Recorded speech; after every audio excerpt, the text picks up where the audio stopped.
2022 সালে জাপানে একটি মুভি মুক্তি পায় যার নাম এ ম্যান। যে গল্পটি উপর থেকে খুব সাধারণ মনে হলেও গল্পটি কিন্তু সাধারণ নয়। এটা এক রহস্যময় লোকের গল্প, যে লোকের পুরো জীবনটাই ছিল এক মিথ্যে গল্প। আর তার জীবনে যে গল্পটুকু সত্য ছিল, সেই সত্যটা ছিল এক ভয়ানক গল্প। যে গল্প 11টি নমিনেশনের সাথে সাথে জিতে নিয়েছে 10টি পুরস্কারও। তো হ্যালো ফ্রেন্ডস, ওয়েলকাম টু ওর গল্প। গল্পে শুরু হয় দাইসুকে নামের এক ব্যক্তিকে দেখিয়ে। ঠিক পাশেই আছে রি। তার একটি ছোট্ট স্টেশনারি দোকান আছে। সে তার ছোট ছেলের কথা মনে করে কাঁদছে, যে কিছুদিন আগেই মারা গেছে। এমন সময় সেখানে এসে পৌঁছায় দাইসুকে নামের এই লোকটি। সে রির এই অবস্থা দেখলেও বুঝতে পারে না কেন সে কাঁদছে, তাই কিছু জিজ্ঞেসও করতে পারে না। তবে তার খুব ইচ্ছে করে রিকে কাছে ডেকে সান্ত্বনা দিতে, তার চোখের জল মুছিয়ে দিতে, কিন্তু কিছুই করতে না পেরে চুপচাপ সেখান থেকে চলে যায়। এরপর রি তার মায়ের কাছে যায়। তার আরেকটি ছেলে আছে যার নাম ইউটো। নিজের ছোট ছেলেকে হারানোর কষ্ট বুকের ভেতরে চাপা দিয়ে রি নিজের পরিবার সামলায়। বিশেষ করে ইউটোর যত্ন নেয় যেন কিছুই হয়নি।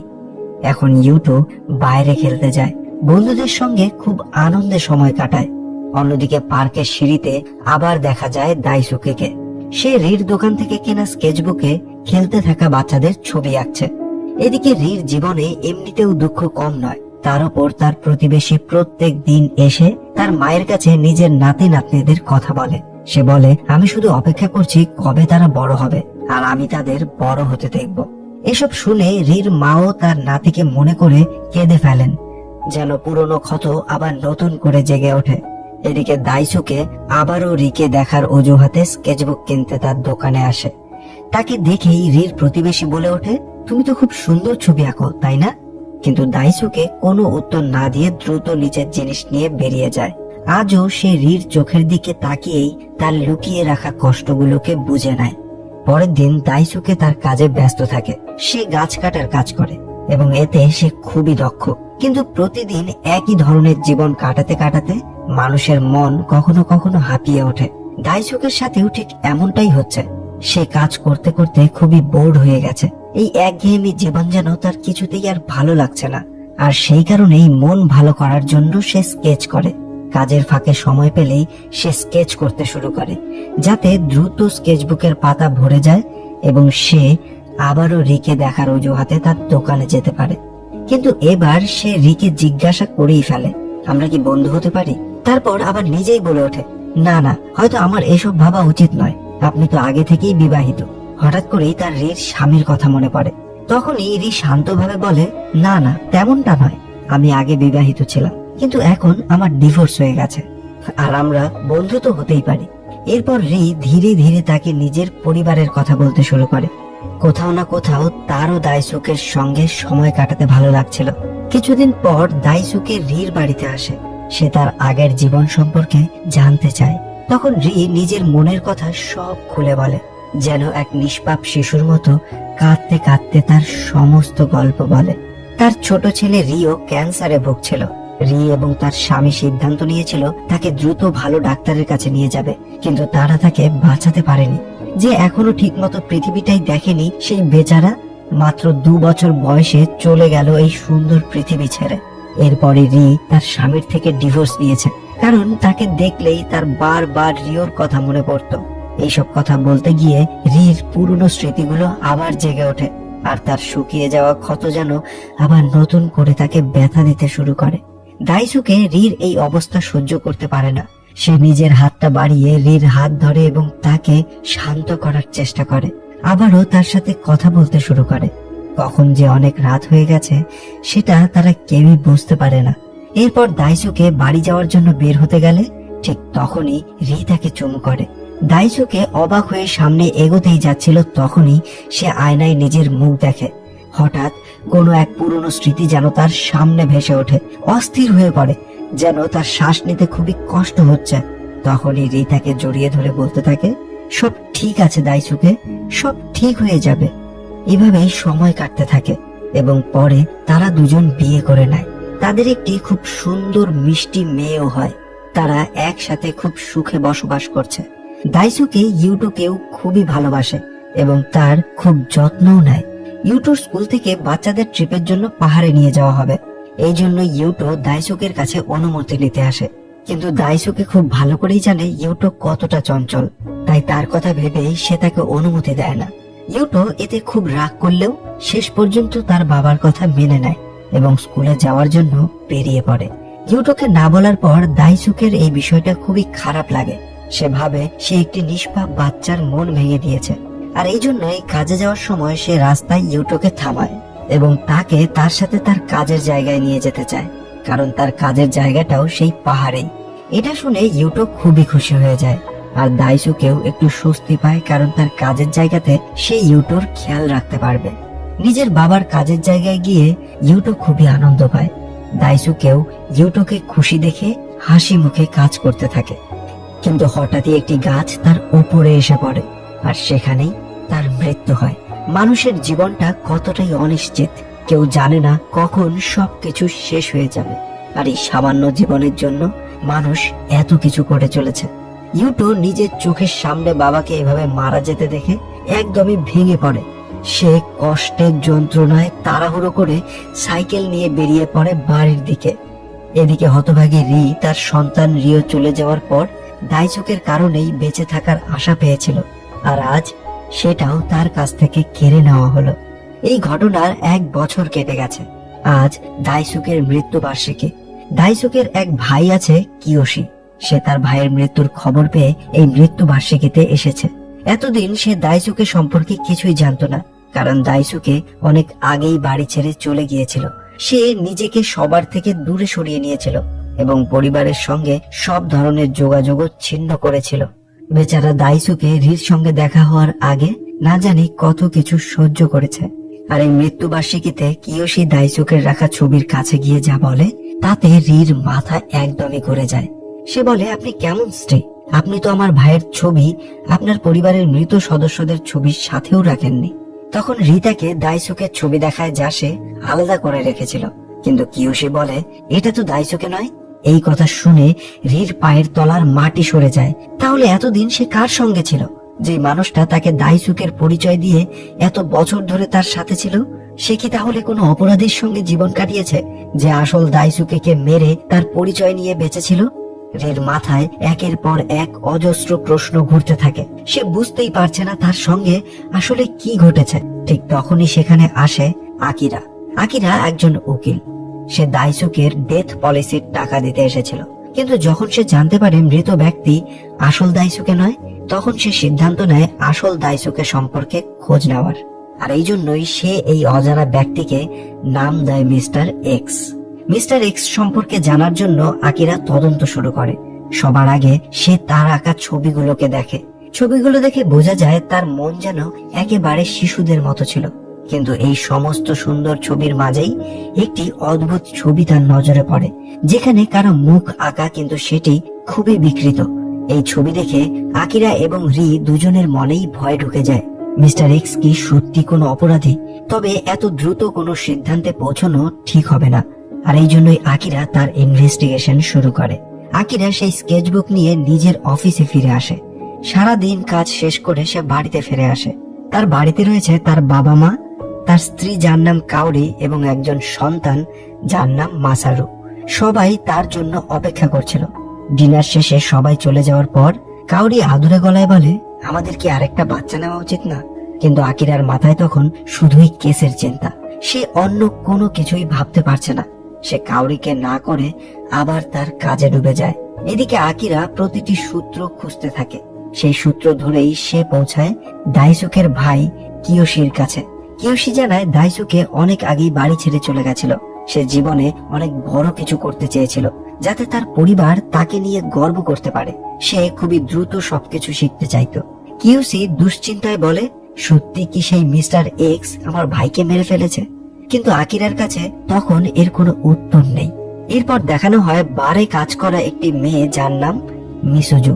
আকিরা তার সঙ্গে দেখা করতে এসেছে। এক সময় দাইসুকে এবং মিসুজু সম্পর্কে ছিল, কিন্তু দাইসুকের বাবার শেষকৃত্যের দিনই হঠাৎ সে হারিয়ে যায়। মিসুজু বলে দাইসুকে খুব ভালো ছেলে ছিল, তবে একটু বোকা ধরনের। মিসুজুর দাইসুকের সম্পর্কে বলা সমস্ত কথার মাঝেই যেন লুকিয়ে রয়েছে এক অপ্রকাশিত রাগ। কারণ দাইসুকে তাকে ছেড়ে হঠাৎ করেই চলে গেছিল, কিন্তু তবুও মনে মনে সে তাকেই ভালোবাসতো। তাই দাইসুকের কথা বলতে বলতেই সে কেঁদে ফেলে। সে ফোনে তাদের পুরনো ছবিগুলোও দেখায়। কেউ জানে না কোনো অজানা জায়গায় যাওয়ার পর কার জীবনে কি ঘটে। দাইসুকে ওসাকা যাওয়ার পর ঠিক কি হয়েছিল কেউ জানে না। আকিরা মিসুজুকে আশ্বাস দেয় সে সত্যিটা বের করবেই। আর রি এখনো জানে না সেই অজানা মানুষটি আসলে কে ছিল। তার মনে অদ্ভুত এক শূন্যতা। সে এতদিন যাকে ভালোবেসেছে, যার সঙ্গে জীবন কাটিয়েছে, যার সাথে তার একটা মিষ্টি বাচ্চা মেয়েও রয়েছে, সে কি আদৌ সত্যিই ছিল? এদিকে আকিরা তার এক বন্ধুর সাহায্যে তদন্ত চালিয়ে যাচ্ছে। তার বন্ধু জানায় 2003 সালেও এমন একটা কেস হয়েছিল।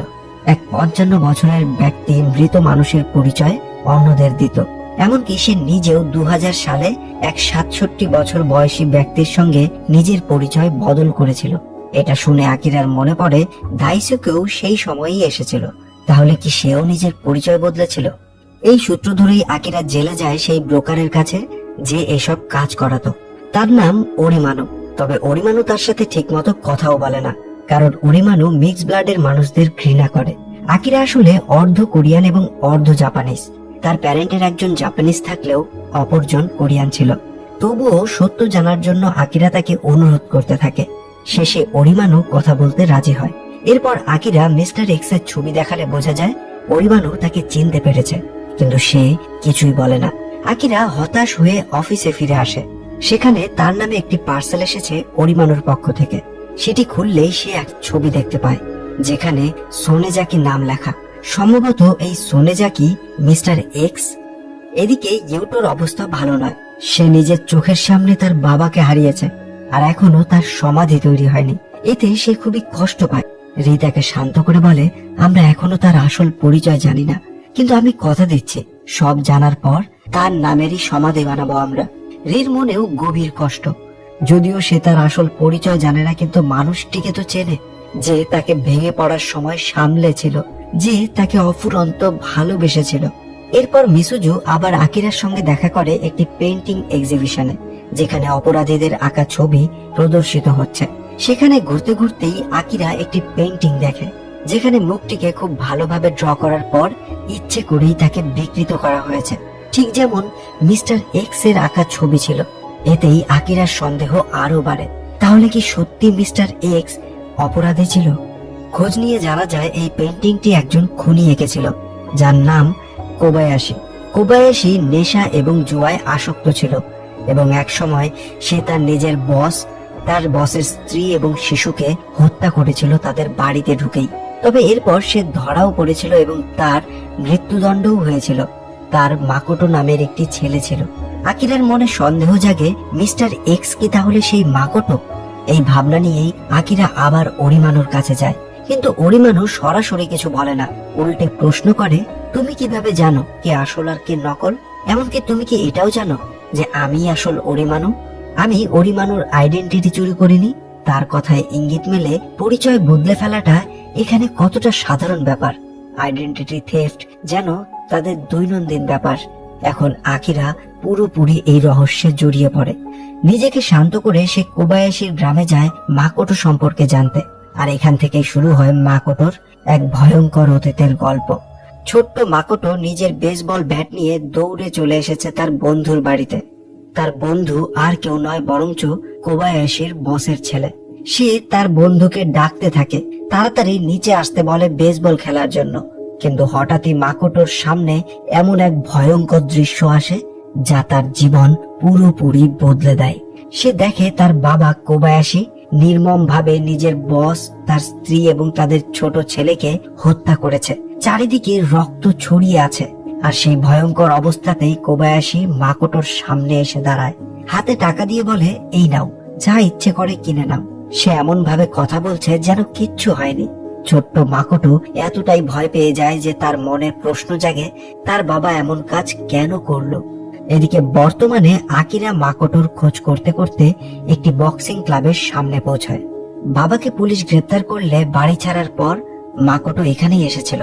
ক্লাবের মালিকই তাকে ট্রেনিং দিয়েছিল, তাকে মানুষ করেছিল।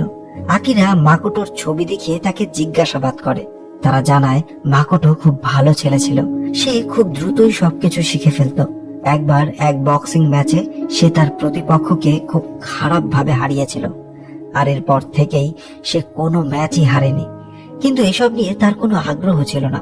সে সব সময় ভেতরে ভেতরে দুশ্চিন্তায় ভুগত।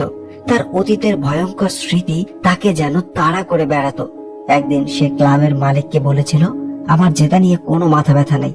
আমি যখনই আয়নায় নিজের মুখ দেখি তখনই আমার সেই খুনি বাবার কথা মনে পড়ে। মনে হয় আমি নিজের জীবনটাই শেষ করে দেই, নিজের চামড়াটাই ছিঁড়ে ফেলি। মালিক জানায় মাকোটো বক্সিং করত শুধুমাত্র নিজের সেই অপরাধের শাস্তি দেওয়ার জন্য, যা সে কোনোদিন করেইনি। মালিক তাকে এইসব কথা বলার জন্য অনেক বকাবকি করত, তাকে মারধরও করত, কারণ তার মতে মাকোটো ছিল এক অসাধারণ ফাইটার। কিন্তু মাকোটো এসব কিছু চাইতো না। বাইরে থেকে শক্ত থাকার চেষ্টা করলেও ভেতরে ভেতরে সে সম্পূর্ণরূপে ভেঙে পড়েছিল। এই সময়ই ওকাটা নামের সেই মেয়েটি, যে মাকাটোকে পছন্দ করত, তার পাশে এসে দাঁড়ায়, তাকে সান্ত্বনা দেয়, আর ধীরে ধীরে তারা একে অপরের কাছাকাছি আসে। একদিন হঠাৎ মাকোটো আবার আয়নায় নিজের মুখ দেখে ভয় পেয়ে যায়। তার অস্থিরতা শুরু হয়, যেন কিছুতেই শ্বাস নিতে পারছিল না। সে কিছুই বুঝতে পারছিল না কি করবে। তখনই সে দৌড়ে বাড়ির দিকে যায়। বাড়ি পৌঁছেই সে ভেঙে পড়ে, বলতে থাকে, আমার সাথেই কেন এমন হচ্ছে? আমি তো কারো কোনো ক্ষতি করিনি, তবুও সবাই আমাকে কেন খুনির ছেলে বলেই পরিচয় দেয়। এই সব কিছু বলেই মাকোটো একদমই ভেঙে পড়ে। পরের দিন ট্রেনিং এর সময়ও তার মন ঠিক থাকে না। যে দৌড় সে সব সময় সবার আগে শেষ করত, সে আজ মাঝ পথেই পড়ে যায়। মাটিতে বসে ফুপিয়ে ফুপিয়ে কাঁদতে থাকে। সে যেন নিজের জীবনের কাছেই হেরে যাচ্ছে। তার শরীর আর মন দুটোই যেন একেবারে ভেঙে চুরমার হয়ে পড়ে। শেষ পর্যন্ত নিজের এই যন্ত্রণার থেকে মুক্তি পেতে সে একটি বিল্ডিং এর ছাদ থেকে লাফ দিয়ে নিজের জীবনটাই শেষ করতে চায়। কিন্তু এই যাত্রাতেও সে মারা যায় না, বেঁচে যায়, যেন তাকে আরেকটা সুযোগ দেওয়া হয়েছে। এরপর সে সেই জায়গা ছেড়ে চিরতরে ওসাকায় চলে যায়, নতুন জীবন শুরু করে। এই পর্যন্ত এসে আকিরার সামনে ধীরে ধীরে সব রহস্য পরিষ্কার হতে থাকে। মাকোটো নিজের অতীত থেকে পালিয়ে নতুন পরিচয়ে বাঁচতে চেয়েছিল। সে চায়নি কেউ তাকে খুনির ছেলে বলে চিনুক, তাই সে নিজের পরিচয় বদলেছিল। তবে এখনো একটা প্রশ্ন রয়ে যায়, তাহলে কি মাকোটো দাইসুকের পরিচয় নেওয়ার জন্য তাকে হত্যা করেছিল? এই চিন্তায় আকিরা এতটাই ডুবে যায় যে বাড়িতেও সে শান্তি পায় না। তার নিজের পরিবারেও এর প্রভাব পড়ে। একদিন সে নিজের ছেলে মাসারুর ওপর এতটাই রেগে যায় যে তার ওপর চিৎকার চেঁচামেচি করতে থাকে। কাউরি ছেলেকে আদর করে ঘুম পাড়িয়ে দেয় এবং আকিরাকে বলে, তোমার আবার নিজের মতো হয়ে ফিরে আসা উচিত। তুমি আগের মতো নেই, তোমার সেই পুরনো নিজেকে খোঁজা উচিত। কিন্তু আকিরা তখনও এই কেস নিয়েই ব্যস্ত। এরপর সে কিয়োশি এবং রির কাছে গিয়ে মাকোটো সম্পর্কে সব সত্যটা বলে দেয়। সাথে এটাও জানায় অন্য কারোর পরিচয় ব্যবহার করাটা কোনো বড় অপরাধ নয়, আর মাকোটো দাইসুকের পরিচয়ে কোনো খারাপ কাজও করেনি, তাই সে কোনো অপরাধী নয়। এটা শুনে রি এবং কিয়োশি দুজনেই স্বস্তি পায়। ইউটো অনেকবার তার বাবার কথা জানতে চেয়েছিল, আজ রি তার সব প্রশ্নের উত্তর দিতে পারে। ইউটো তার বাবার সম্পর্কে সব জেনে অনেক খুশি হয়। তবে তার বাবাকে অর্থাৎ মাকোটোকে সে আজ খুব মিস করে। রির মন থেকেও যেন বড় একটা বোঝা নেমে যায়। এই বোঝাটা নেমে যায় যে এত বছর ধরে সে যার সাথে জীবন কাটিয়েছে সে কোনো অপরাধী নয়। এদিকে আকিরা এখনো আসল দাইসুকের খোঁজ চালিয়ে যাচ্ছে। এরপরেই মিসুজু আবার তার কাছে আসে। সে দাইসুকের পুরনো অ্যাকাউন্ট হ্যাক করে কিছু মেসেজ খুঁজে পেয়েছে, যেখানে লেখা রয়েছে, তুমি একজন প্রতারক, আমার টাকা কবে ফেরত দেবে? এতে বোঝা যায় দাইসুকেই আসলে মানুষদের ঠকাতো। আর এখানেই বড় সত্যটা সামনে আসে। দাইসুকের ফেসবুকে যে টেক্সটটা এসেছিল সেটা এসেছিল সোনেজাকি নামের এক অ্যাকাউন্ট থেকে, যেই সোনেজাকি নামটা ব্যবহার করেছিল আসলে মাকোটো। পরে দাইসুকে মাকোটোর টাকাটা ফেরত দিতে না পারায় তারা আবার পরিচয় বদল করে। মাকোটো চেয়েছিল সে যেন তার পুরনো জীবন থেকে সম্পূর্ণ মুক্তি পায়, আর এই জন্যই সে বারবার তার নিজের পরিচয় বদলেছে। এরপরই আকিরা আসল দাইসুকের ঠিকানা খুঁজে পায় এবং মিসুজুকে সঙ্গে নিয়ে সেখানে যায়। একটি ক্যাফেতে তারা দাইসুকে খুঁজে পায়। মিসুজু তাকে দেখে আবেগে ভেঙে পড়ে, তার চোখে জল চলে আসে। সে হাসতে হাসতে বলে, বোকা, কোথায় ছিলে এতদিন? তারপর পুরনো দিনের কথা বলতে বলতে তারা একসঙ্গে চলে যায়। সবাই মনে করে দাইসুকে মারা গেছে, যে দাইসুকে আসলে নিজের পরিচয় ছেড়ে দিয়ে নতুন জীবন শুরু করেছে। সবকিছু বুঝে আকিরা সিদ্ধান্ত নেয় মাকোটোকেই সে আসল দাইসুকে হিসেবে পরিচয় দেবে, আর এইভাবেই সে তার বীমার টাকাটা রিকে পাইয়ে দেবে। রি এতে খুব খুশি হয় এবং আকিরাকে ধন্যবাদও জানায়। আকিরা তাকে বিদায় জানিয়ে বাড়ির দিকে ফিরে যায়। আর এরপর রি ইউটোর কাছে আসে। ইউটো এখনো মাকোটোকে মনে করে। তারা দুজনেই প্রতিশ্রুতি দেয় রির মেয়ে বড় হলে তাকে অবশ্যই জানাবে তার বাবা কতটা ভালো মানুষ ছিল। পরিবার সত্যি খুব সুন্দর, যেখানে সব সময় ভালোবাসা পাওয়া যায়। এদিকে আকিরা নিজের ভুল বুঝতে পারে। সে বুঝতে পারে এতদিন যাবৎ এই একটা কেস নিয়ে সে এতটাই ব্যস্ত ছিল যে পরিবারকে সময়টাও দিতে পারেনি। এমনকি মাসারুর সাথে চিৎকার চেঁচামেচিও করেছে। আর এই জন্যই সে মাসারুর সঙ্গে সময় কাটাতে শুরু করে, খেলাধুলা করে। কাউরি এটা দেখে খুবই খুশি হয়।